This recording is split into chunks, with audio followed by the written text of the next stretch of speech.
Disclaimer. We're not doctors. Yep. Nothing we're about to say is recommendations. These are our opinions, and you should take everything we're about to say with a grain of salt. If you're thinking about taking supplements of whatever kind, consult your doctor first. Yep. We are engineers. We can fix things, which are not humans. We fix airplanes, boats, cars, trucks, bridges, stuff like that. Not humans. So everything from here on, listen, take notes of everything. Just don't kill yourself. What's up, YouTube? Welcome to episode 3 of The Real Talk with the Physique Engineers.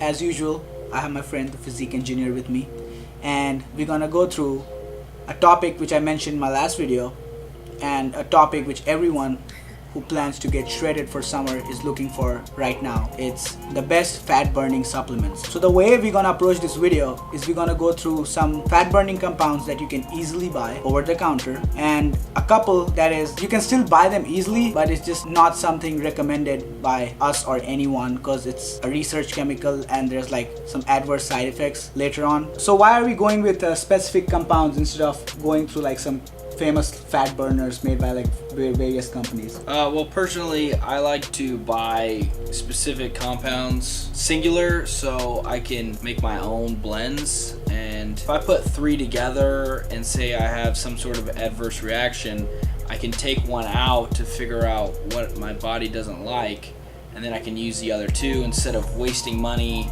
on a blend of like 12 and not knowing which one is giving me bad side effects. Okay, solid. So yeah, that's a good explanation for that.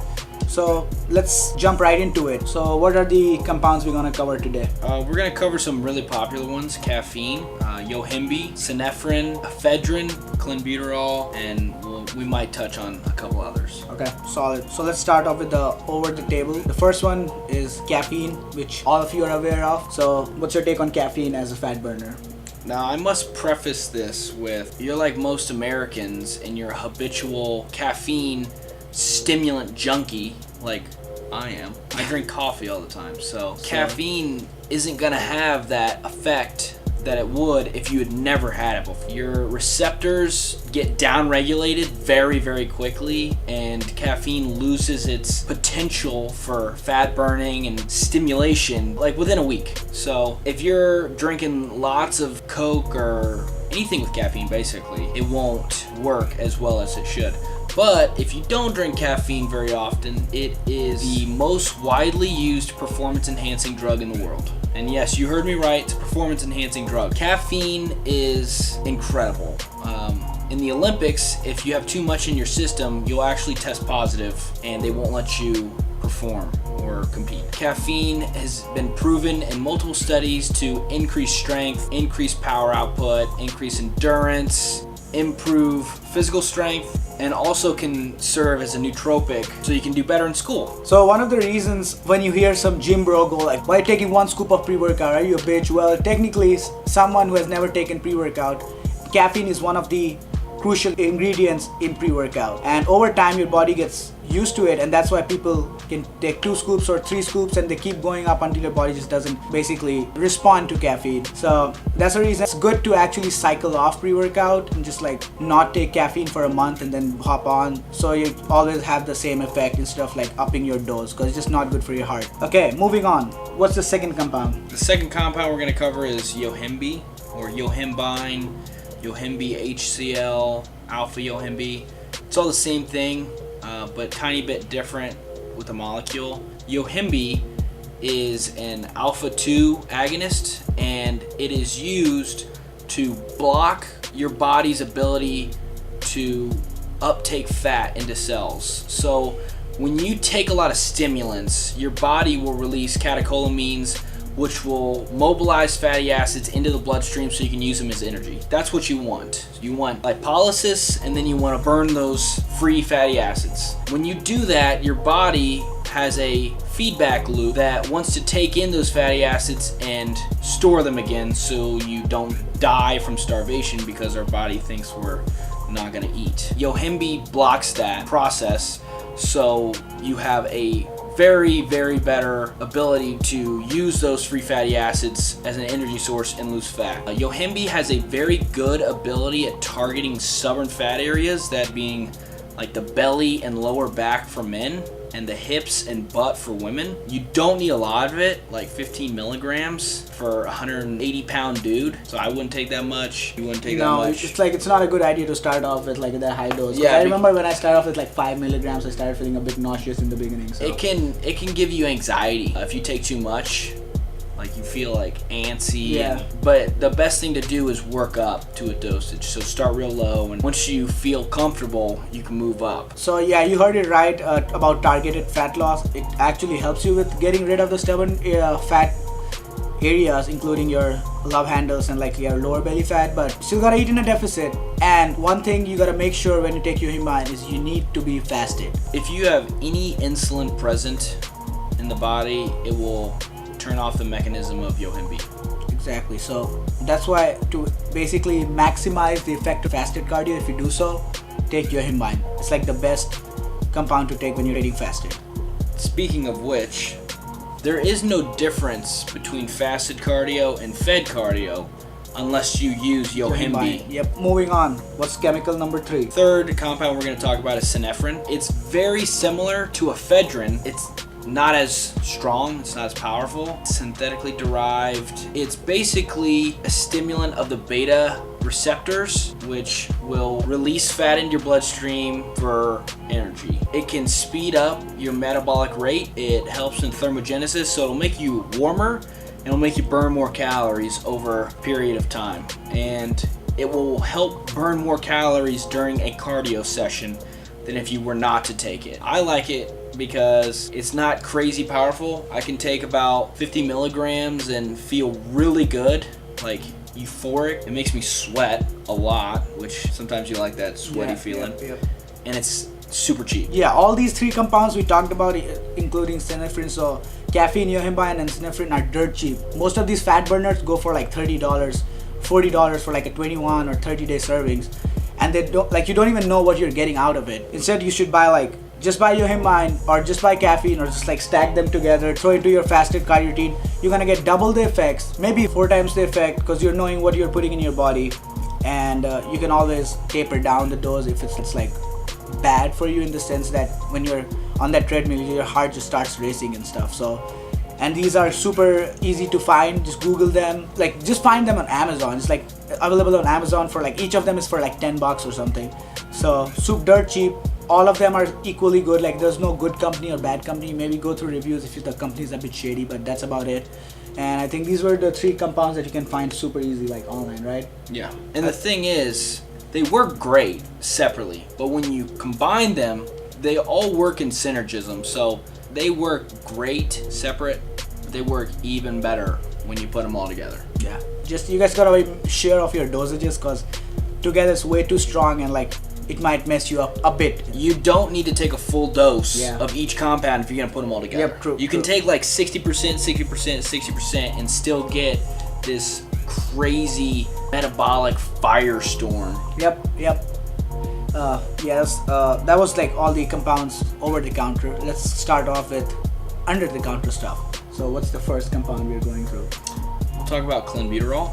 Clenbutrol, yeah, you heard it right. A lot of people out there who know a bit about steroids think clenbuterol is a steroid, which technically is not, right? It's not. It's non-hormonal. Yep. It's not a steroid. So it's not a steroid, because if you go up to a Natural Bodybuilding Association and look through their criteria, it says tested for steroid and clenbuterol, because clenbuterol is not a steroid. So what is clenbuterol and how does it work? Clenbuterol is a beta agonist similar to ephedrine, except it's super more powerful than it. It was originally used in livestock to burn fat off them and make them super muscular. It is said to be a steroid, like we said, even though it's not. It is classified as a performance enhancing drug to WADA, even though I don't know the performance benefits of it. Nope. It burns fat really well. It is said to preserve muscle mass because there are some studies that show it secondarily stimulates mTOR, which is needed for muscle protein synthesis. and a lot of bodybuilders use it for cutting because it's very, very good at burning fat. It hits all of the beta receptors, and it does a really good job of that. In the medicine field, they may look at it as useless. It may not have any uses for curing people or preventing disease or stuff like that, but bodybuilders have been using this for decades, and there's a lot of anecdotal and research-based evidence to suggest that it works. I'll give you some experience I had with Clenbutrol. I ran it for 2 cycles, 2 weeks each. And the reason you run it for 2 weeks and you take 2 weeks off is because same way as caffeine, your body gets used to it and it's not as effective. You basically start off with a 20 microgram dose, and the first things you will notice is your hand shaking after 30 minutes. Head hurts, your heart sometimes I felt like it was double beating, like I can feel 2 beats at the same time, just because my heart rate was just like going nuts. And that's one of the reasons your BMR goes up, because your heart is working so hard. So I start off with 20 mcg as I said, but what happens by day 2 or 3, the 20 mcg didn't feel like anything, so I went up to 40. Day 4, I would say 40 didn't feel like anything, so I went up. But there's a limit which is like not based on science, but it's like an anecdotal limit, which is 120 to 140 mcgs. So I walked up to 120 by day 10, and then I stuck to that. But I would say during that time I did feel like I sweat a lot. I kind of felt like it worked really well, but the reason I wasn't able to differentiate with Clenbutrol and like fat loss just by my diet was because I was at a comparatively higher body fat. That's why it's advised to use it when you're at a lower body fat and you cannot reduce the amount of food you take. So I would say help, but I couldn't figure out if it helped because my diet was still on point. I did get some side effects. One of the worst ones was a couple of days my head hurt real bad. But the second time I ran it, I had taurine on hand and I was staying super hydrated, which helped a lot. So that headache was really minor, but it was still there. So Clenbutrol, you're gonna get side effects, and that's the reason you can tell it's working, basically, right? Like, there's no other way to, like, when you take anything else like a steroid, you know you're holding more water, you're feeling more strong. But with Clen, nothing happens to your hormones. So it's just like the side effects that tell you that it's working. For the most part. So I would say not advised to definitely anyone. Keep your diet on point. Use the compounds mentioned in the very beginning of the video. You will get the same effect and you can still lean down to shred it to the bone status. Moving to the second compound, which is ephedrine. Ephedrine was banned from over-the-counter sales because a couple of people were just dumb and took a ton of it. And it was sold in GNC as a Chinese herb named like Ma Huang or something along those lines. It was banned because people were stupid, as I said. Ephedrine is very good at burning fat. It raises your basal metabolic rate. There are studies to suggest it can raise it up by 5 to 10%. That's a considerable amount of calories. Yeah. If your BMR is like 2,000, that's 200 calories you're just burning, you know. It increases energy expenditure during cardio sessions. It'll free up fatty acids for utilization as a fuel source, and it tells your body to transform fat cells into brown cells, which are the thermogenic fat cells. They tell your body to be warmer and they burn the subcutaneous fat. That's the kind of fat cells you want, brown cells. There are side effects to ephedrine, just like any other fat burner. I personally have taken ephedrine back when I was cutting in the fall. It gives you a feeling of euphoria, like a drug, because it is a drug. It makes you feel like you're on top of a mountain. Huh. It's it's a bronchodilator, so you can breathe like amazingly. It's like you just had inhaler, which is funny that I say that because it is a prescription inhaler in England. Huh. It made my heartbeat go up to like 170 beats per minute when I was sitting. So that's a side effect. That was kind of scary. It makes your blood pressure go up. When you take ephedrine, it's only in your system for about 4 hours. So a lot of people dose it like every 4 hours to try and get fat burning throughout the day. I was only taking it one time in the morning every other day. So I wasn't taking it, every day, just crazy amounts. I was taking 12.5 milligrams once every other day, before facet cardio. I was stacking it with caffeine and aspirin, which is the ECA stack. It's just synergistic to get a lot of fat burning. I would not lift after taking ephedrine because it makes you so lightheaded that I would be afraid to pass out if I was going to go like high intensity on a set. But overall, it's very effective at burning fat. My diet was on point and I lost about 15 pounds in 4 weeks because I implemented that into the running. But so there's that ephedrine. If you can get your hands on it, it's a pretty good thing to use. It's hard because it's illegal in the United States unless it's prescribed to you by a doctor. Check your local listings. Check your local laws before you partake. Check your local sources too. If you have any, because some of them might carry that. Okay, moving on. Is there any more compound? Wait, DNP is another one, but we're not gonna go into detail about that because I have a video on that, a full-blown video on DNP, which I'm gonna link probably in the description, and if possible I'll throw it on the screen somewhere around here. Yeah, well, there's a couple more compounds that are like have semi-steroid effects, which we won't talk in this video because it's for a different video, where we're gonna talk about some compounds that work together with test or another steroid like substances basically. But after listening to all this, you guys might have been like, oh okay, so there's these many compounds I can choose from. I should have put it in the very beginning, but I forgot, so here it is now. Your diet is gonna be the most crucial part of your fat loss journey. You cannot out supplement or out train a bad diet by taking all these compounds we mentioned before.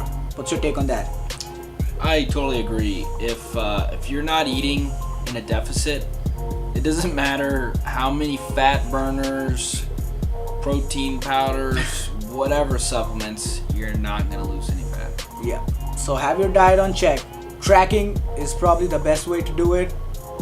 Track your food intake and then implement these compounds after you have stalled in your fat loss journey, because you don't want to throw in all the cards in the beginning and then you're just basically stuck with a shit ton of compounds and super low amounts of food, but you still have a lot of fat to lose. So slowly progress in the journey, start implementing stuff one after the other in a way that by the end, when you have used all your cards, you are the leanest out there.